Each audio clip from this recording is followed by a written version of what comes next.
হরে কৃষ্ণ। আসুন আমরা সবাই সমস্যার সলিউশন করি।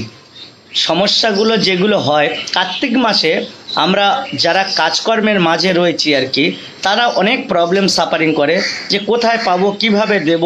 একটা দ্বীপ দেওয়ার মন চাইছে, অথচ দিতে পারছি না।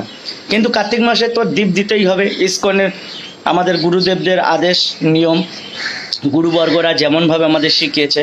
তো এই দীপদান দিতে গেলে ধরো অনেকের নাইটের ডিউটি পড়ে, অনেকের আফটারনুনে পড়ে, অনেকে সকালে পড়ে। তো আমি কি করেছি, সলিউশনটা আমার দেখা দেখি হয়তো আরও অনেকের হতে পারে। অনেকে দীপদান দিতে পারছে না, সমস্যাগুলো কিভাবে সলিউশন করবে তার রাস্তাগুলো বলে দিচ্ছি।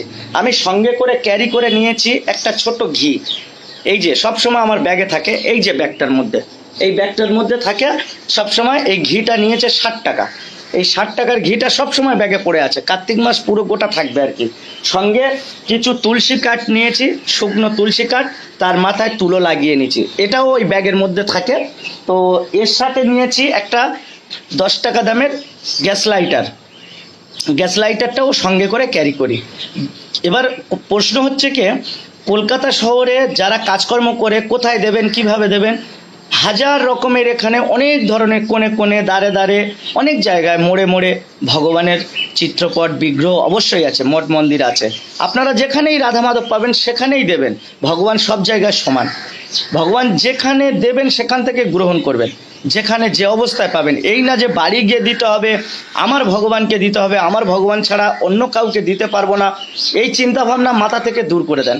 ভগবান যেখানে পাবেন সেখানেই আপনারা দীপদানটা দিতে পারবেন।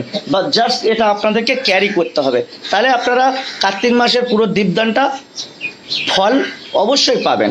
কারণ দীপদান দেওয়ার যে ফল অবশ্যই পাবেন। তো এই হলো